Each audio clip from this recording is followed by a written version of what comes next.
light within my heart, light within my words, light within my thoughts, may one and all and everything, blessed and loved, ever be. Welcome. I am Sister Who. With me today on the show, I have my friend Karen Lewis, and we'd like to throw out some thoughts to encourage people to think. We'd like to encourage dialogue. This topic is so complex, there is no way we're going to do more than scratch the surface and stir things up a bit. I don't know what the answers are, but I think it's important that we ponder the questions. Specifically, what we want to discuss is how society deals with what you might call its marginalized people.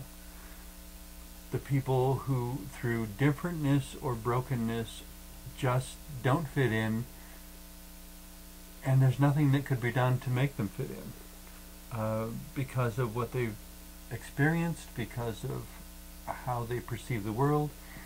They will never be just like everyone else. And that doesn't necessarily have to be a bad thing if we use it constructively. On one hand, we have the marginalized populations, the immigrants, the poor, the elderly, those who American society is still trying to figure out what to do with these people and where to put them. They have needs. There's a certain interdependence, but they're just not like everybody else, whatever everybody else is supposed to be like. On the other end of the spectrum, we have the more negative examples, such as criminals, pedophiles, people who have psychological and emotional malformation, where their emotions and their thoughts just don't work like everybody else's emotions and thoughts work. And maybe even as I say that, we need to be more careful about making generalizations, because there's no single way that everybody else's emotions work. That end of the spectrum is people who are dangerous to the people around them, or can be, and not just simply marginalized. Mm-hmm. And so society generally tends to take extreme measures with some people in these categories, such as locking them up, capital punishment, things of that nature, which are a very non-compassionate way and completely end the possibility that there can be good interaction. They don't rehabilitate. I think even someone who is not rehabilitated may still inadvertently, in some way, might be able to make a positive contribution. There are, it seems to me for a while, for example, there was a Scared Straight program handled through some prison in which they were introducing teenagers who were labeled at risk for developing criminal adult lives, introducing them within carefully orchestrated situations to criminals who were serving life imprisonment for violent crimes. Mentoring, as it were? I'm sorry? Was it a type of mentoring program? Yes and no. I don't know if I'd go so far as to say mentoring, but it was confronting the teenagers with a more long-term result of certain kinds of behavior. And so in some cases you might say that the inmate was having a positive effect on the teenager. The comedic poster, no one is completely useless, he can always serve as a bad example. There is that to consider. The point, I guess, to me is, in order to retain the sacredness of our own humanity, we have to be sure we don't forget the humanity of the wounded and broken person. That how we treat a criminal, a pedophile, a murderer, well, on the flip side, an immigrant, an elderly person, a poor person, how we treat them says something about our own humanity. So you're saying that a society should be consistent with its principles. We need to look for principles of how we deal with humanity, how we deal with it when it's healthy, how we deal with it when it's broken. And it shouldn't be so much about the identity as it should be about the behavior. That's my understanding. Perhaps 20 years down the road I'll have a different understanding. But for where I am now, on one hand, I think we need to accept that brokenness will always have a tendency to reproduce itself.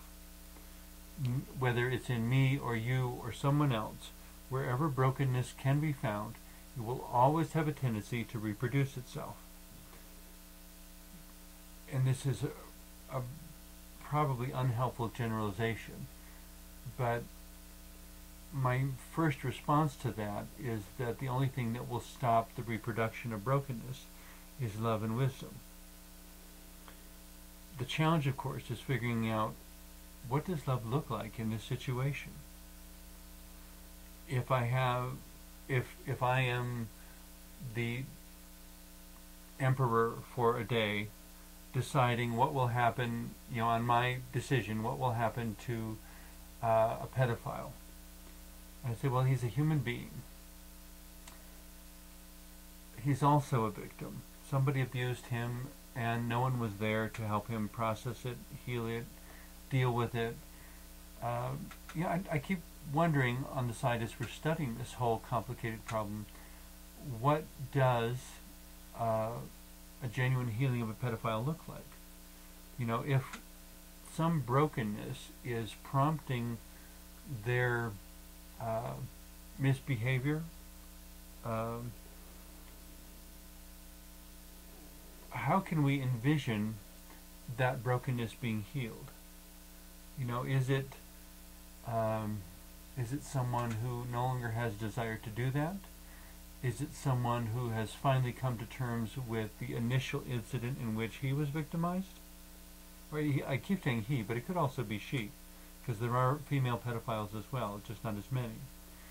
But in any case, it's a person who was abused who is reproducing that abuse.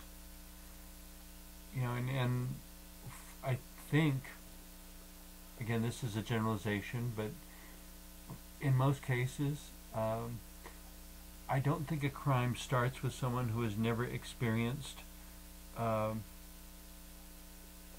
destructive behavior.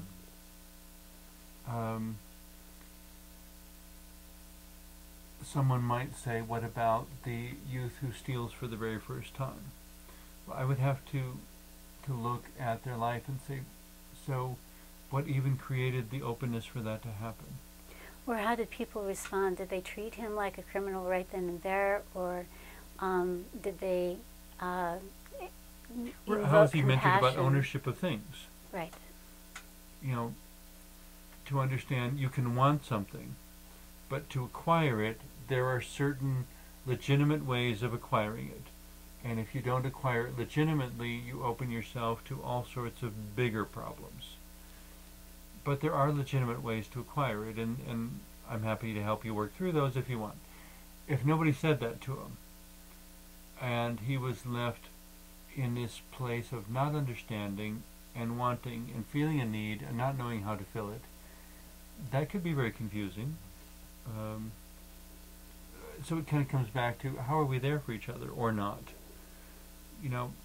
The reason, in my mind, and this is a gross oversimplification, but the reason a pedophile is a pedophile is because someone wasn't there for a wounded child. On the other hand, one can't really have society at large intervene with individuals. Generally, it'd have to be someone who's aware, someone who's within the person's life.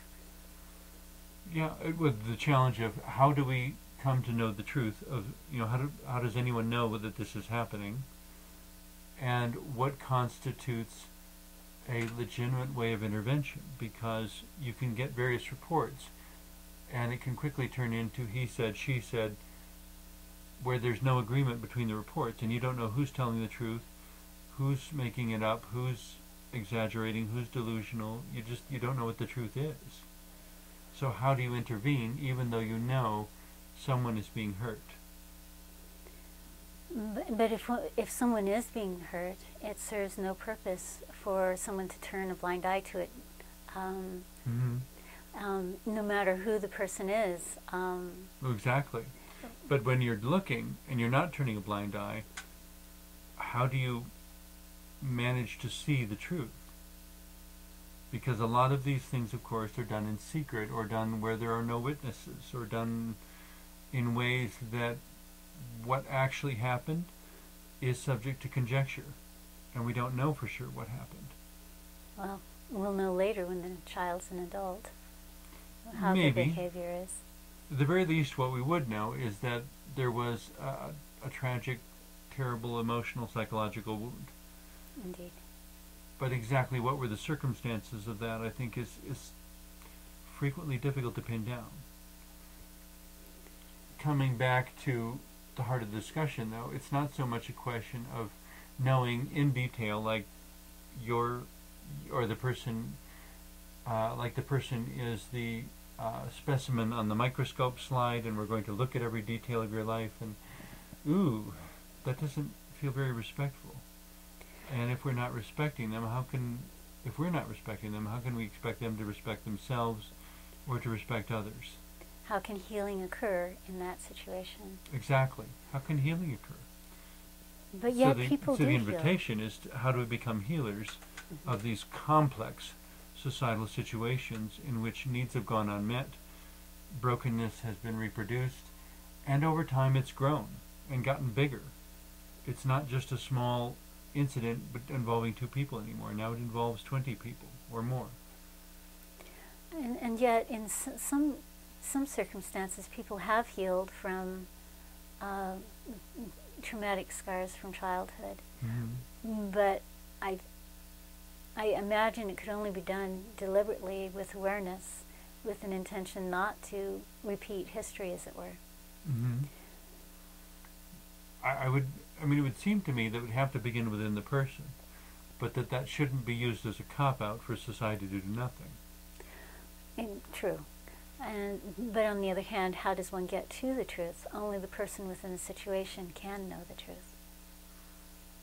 Even they may not know, though. This is true. Quite frequently. I'm reminded of various movies over time where somebody knew something was wrong, remembered an incident, but had no understanding of why the other people involved in the incident acted as they did. And until the whole truth comes out, and it's like, oh, well, that makes sense. Well, if you'd have told me that at the beginning, but of course nobody did, because so many of these are difficult things we don't want to talk about.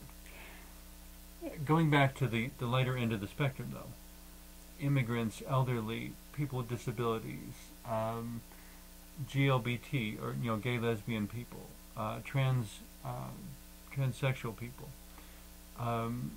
society's anomalies that are getting smacked by needs every day because society just doesn't provide ways to legitimately get what they need.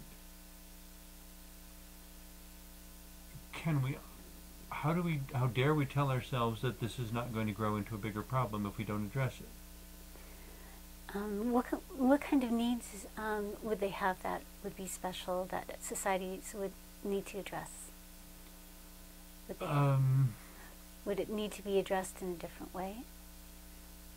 Or is it that they're excluded from the usual methods of acquiring what they need? I would say they're excluded from the usual methods, and that society hasn't created the additional methods yet. But to create those, it seems to me you would have to have them involved in the discussion. That instead of telling an immigrant, this is how you will deal with things, to first have a dialogue with the immigrant, asking, how do you understand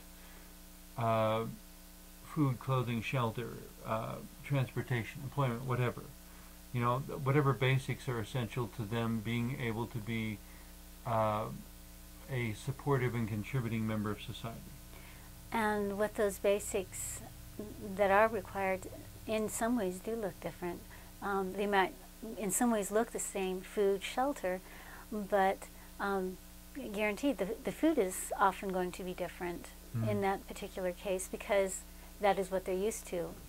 We'll go into another culture, having different food and trying to cook using that cuisine is difficult, and it feels awkward for many people because it's not what they're used to. It's not part of their home. Same thing with shelter. Well, and also with communal definition.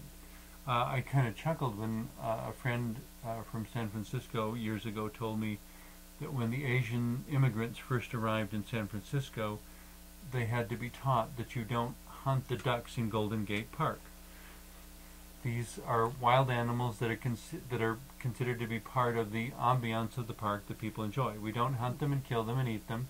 We watch them. We feed them breadcrumbs, you know, and so forth. You know, it didn't occur to them. You know, they were hungry. There was a duck. What more to the equation do you need? Well, they needed an education in American values and systems. And that certainly, yeah, that would. But society needs to be accountable to them. That when you have people who are here, they're simply here, and they need food, clothing, and shelter. If society has not provided, or if there is not available to them some legitimate way to get their needs met, who are we to complain when they find any way they can? You know, when they find the other ways that of which we don't approve. Isn't it partially our fault if there are people who cannot legitimately, legally get the food they need to survive? Well, usually finding blame isn't as constructive as finding a solution. Wherever the misunderstanding is, and you know, often it's both on all sides. What kind? Yeah, trying to find solutions that are workable. Finding communication sometimes even can be. When I say blaming society, though, Yes. I want to be clear that I'm not saying that's the termination point. You don't blame society and stop. You blame society, in my ideal conception, in order to launch a dialogue. It is your fault. So what are you going to do about it? You know, to say to society, you are lacking a system for these people to find food. You need to create one now. I would prefer to simply go to, here are some needs that need to be met. How are we going to create them? I do know that when people from this country are going to other countries for a period of time, frequently they'll have a program or education as to what kind of food is in that country and how it's acquired and how to prepare it. There's what the government resources are and what they're not. Social conventions, language, you know, so on and so Especially forth. local language. So that one can function within the new society, whatever its language, whatever its background, whatever the differences are between the two. There's, you know, so in that case, that might be a solution.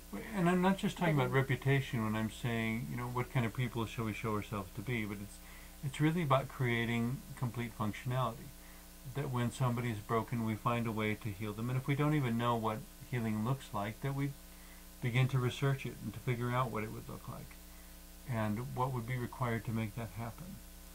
And, you know, when it comes to immigrants, that everybody has to be someplace, so why can't we put our heads together and find a way of integrating all our contributions, you know, so that the collaborative result is something with which we can all live. On the other hand, there's places, there are circumstances where people who have become great, created great things, have created it out of the source of their brokenness. Okay. They have changed societies, they've changed people's conception of art, so on and so forth. Music, beautiful things. have come from that, of course. That's no Is excuse. that saying not society shouldn't be making an effort? No, it's not. But there should be. But just to say that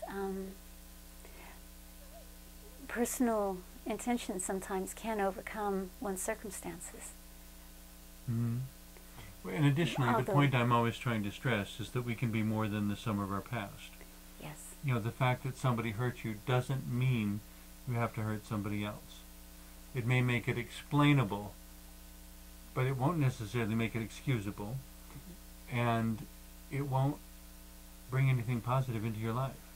And sometimes if there's no one reaching out to you, perhaps reaching out to others might be a way to heal not only oneself, but also the ones that one connects with.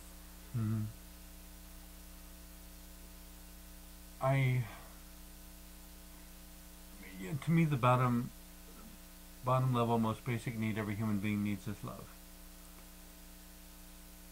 I don't know that one can force any other human being to ever love oneself. And so there have been times in my life where the only way I was able to get through it was to turn, one might say, to the love of God. And I'm not saying, oh, we all need to go get religious now. I'm simply saying to remember, even when nobody understands, even when everybody has abused you, there is more to reality than the material world you see. And because there is more, and because there's more to you than is easy to see, you can choose to be more than just the sum of all the things that have been done to you. And you can choose to walk hand in hand with God into a future of which humanity could not imagine. Does that make sense? Yes, indeed. I do know that many people are uncomfortable with the use of the word God, and for some people, simply acceptance, would be an alternative to, and when I say the word God, self-acceptance. My definition personally is simply the embodiment of highest wisdom and greatest love. Masculine, feminine, Christian, Muslim, Jewish, atheist, scientific, I don't know. My definition of God is that God is the embodiment of the highest wisdom and the greatest love. And beyond that, God remains mostly a mystery. The point, I guess, I was trying to make is that divine mystery may be the tool of last resort for some people, but it is there. Even if what you are doing is contemplating a photograph from the Hubble telescope, in awe of a universe that has more colors and shapes and possibilities and expanse than you could ever comprehend. Even that itself may be enough to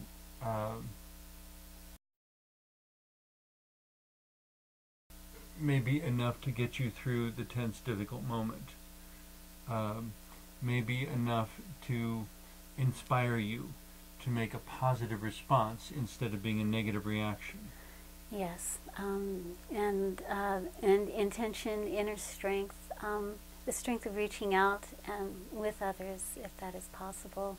It's kind of, whatever religious system you want to name it through, it's kind of the integration of spirituality with material reality. The integration of spirit and body. The point being, I guess, the thing I keep coming back to is, even when we originally came up with this topic, is that it comes down to what kind of person will you show yourself to be. Because the way we treat others, and the way we treat the poor and the disabled and the marginalized person, the different one, the outcast, the immigrant, the criminal, the way we treat them has such a massive effect in defining ourselves, defining the face we see in the mirror. In different levels of interaction. So there's a sense in which to be ourselves, we have to be conscious of who we're allowing them to be. and giving them the leeway that they require to be self-fulfilled. Oh, and if allowing them to be more than just the sum of their past actions. You know, you will never be anything more than the one who wrecked my car, who ran over my dog, or, you know, whatever. To instead understand that each person, every disabled person, every immigrant, every elderly person, every gay or lesbian person, every trans person, every pedophile, every murderer, every single one of them is a complex human being with complex combination of experiences, just trying to make the best of their own life.